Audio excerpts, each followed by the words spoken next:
Being a trader is not easy. Maybe these words we often hear, and that is 100% true. In fact, 95% of traders lose their money. 80% of them quit in the first years, and 15% are still trading, despite the fact that they still experience losses of money, and even get margin calls. Of course, having enough knowledge and mentality are needed to be able to adapt to all market conditions, and survive in this business in the long term. Hello guys, welcome to the Forex Graduate channel. So on this channel, we will discuss about trading based on my experience and the existing facts, so that we can grow together, especially in the trading industry. And for that, you can also discuss or ask questions in the comments column below, if my explanation is lacking, or you have questions in your mind. In this video, I will share 5 important keys that I realized after several years of failure that I experienced in the trading industry. Therefore, watch this video until the end, and don't skip it, so that you guys can get benefit from this video, and can continue to grow, especially in the trading industry. The first thing I realized is that the market doesn't follow of any indicators or any strategy. For example, moving average crossover does not guarantee the direction of the price movement. When I first got to know about trading, I followed mentors' directions or read books about technical analysis, and try to determine price movements using signals from moving averages that are opposite each other, or what we usually call the moving average cross. In fact, the moving average is a lagging indicator, or giving a late signal. Where often the price has already far gone up or gone down, moving average gives a signal but is too late. And mostly happens when the moving average shows an uptrend and the price actually goes down. And overbought or oversold levels are not a determinant of the turning point of market direction. When I first started learning to trade, I used to believe that if the price is too high, or at the overbought level, then the price will go down. And if the price is too low or at the oversold level, the price will go up. In fact, prices often ignore the overbought and oversold areas. The price can continue to move up, even though it is too high, and continues to fall, even though it is too low. Of course, the moving average, and overbought or oversold indicators like RSI, and stochastic have their own probabilities, and do not guarantee that the price will move in a certain direction. So what exactly really moves the price? Prices are moved because of the difference between the number of buyers, and the number of sellers. Or we usually call it the area of imbalance. And this area of imbalance is usually the area that the big banks are waiting for to manipulate to the prices, before prices reach the next levels. And for the explanation, later, I will make a separate video. So friends, make sure to click subscribe button, and turn on the notification, so you don't miss a new video from our channel. The second thing that I realized was, using too many indicators would only make you confused. At the beginning I learned trading, of course, that I learned was how to analyze the market. And one of the easiest ways to analyze the market is by using indicators. I started doing experiments by combining one indicator with another indicator, such as combining the Bollinger Bands, ADX, RSI, parabolic SAR, stochastic, and MACD, and after 1 week of doing trade, the results are losses.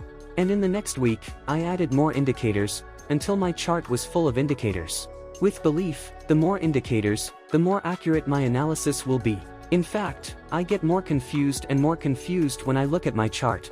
Until finally, I realized that no amount of indicators would be able to exactly predict the market, even for the next 5 minutes. Therefore, I only used the 200 period of EMA. Then, of the many indicators, why did I choose the EMA 200? Because large institutions and hedge funds mostly also use the 200 EMA, either as a determinant of trend direction, or as dynamic support and resistance at the price. Then, the results of trading on a demo account do not determine the results when trading on a real account, using real money. Maybe, many of us can make a profit on a demo account, but when we start trading on a real account, we get more losses even though the charts and strategies on the demo and real accounts are no different. Then why are the results different? The explanation is simple. On a demo account, we can enter and exit the market with great discipline. Either exit when losses or when profit. Because, when in the demo, we focus on the strategy, and don't focus on the money, because we realize That money that we lose or profits on the demo will not affect on our lives. Different from real accounts that use real money. Here, we will be haunted by the fear of losing money. When it's time to enter, we don't enter because we're afraid. And when we get a loss, we will start doubting the trading system that we use. Finally, we change our strategy, move the take profit and stop loss, or do averaging, only to return the losses that we already have. We forget that in the demo account, loss and profits are commonly happens.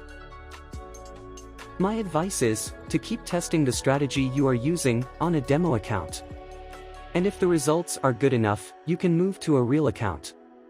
Make a deposit whatever you want. My advice is, don't make the deposit too small. For example, when a broker gives a minimum deposit of $10, it doesn't mean that you deposit $10. Because, if you deposit $10 and the risk per trade is $2, it means that it is already a risk of 20% of your capital, and 5 consecutive losses, your capital has run out. It's better for you to deposit whatever you are able to. But, in the beginning, just use a quite small risk per trade. So, it's not the deposit that's been reduced, but the risk-taking per transaction is minimized, because in Forex we can determine the risk even before the entry.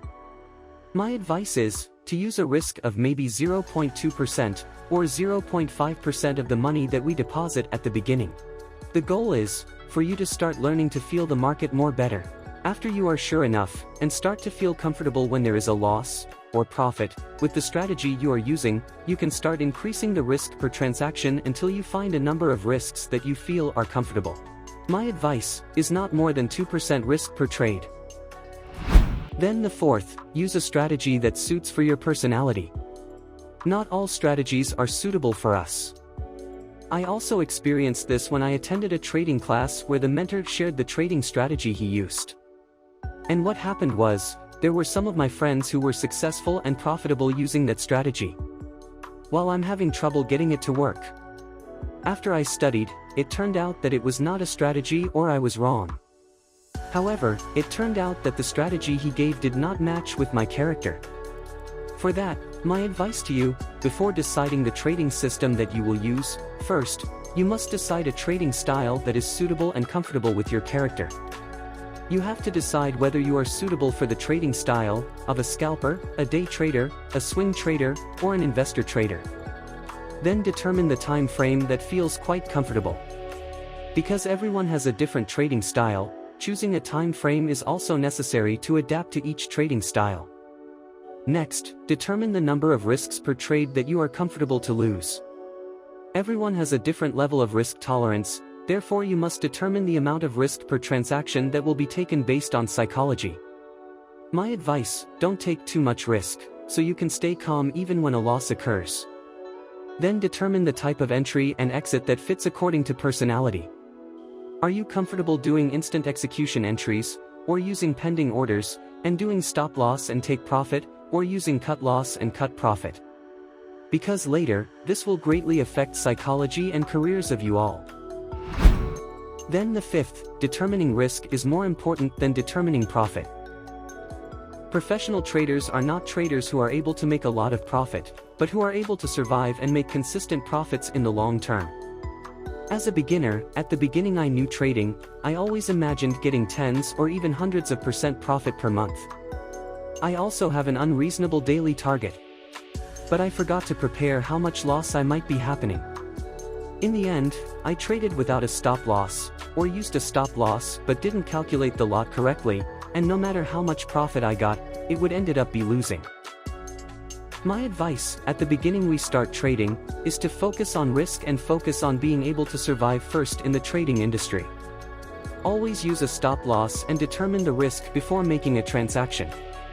Always use the ideal risk-reward, where the reward must be bigger than the risk. Focus on not losing money first, because we don't want to be 95% traders who lose their capital. Be a break-even or survival trader first, before becoming a profitable trader. That way we can continue to learn and grow without having to lose our money. That's the important thing that we can learn from my experience, after experiencing failure in the past few years. Of course, until now I still get losses and profits, and that is normal. However, because I limit losses and maximize profits, I can still survive and be more profitable than in previous years, and consistently use the trading system that I use. Because I know as a trader, we cannot predict the market precisely and accurately, what we do is just be patient, and consistently use our own strategy. So that, we can consistently enter and exit with a higher probability of profit than the probability of loss, because I realize trading is a game of probability.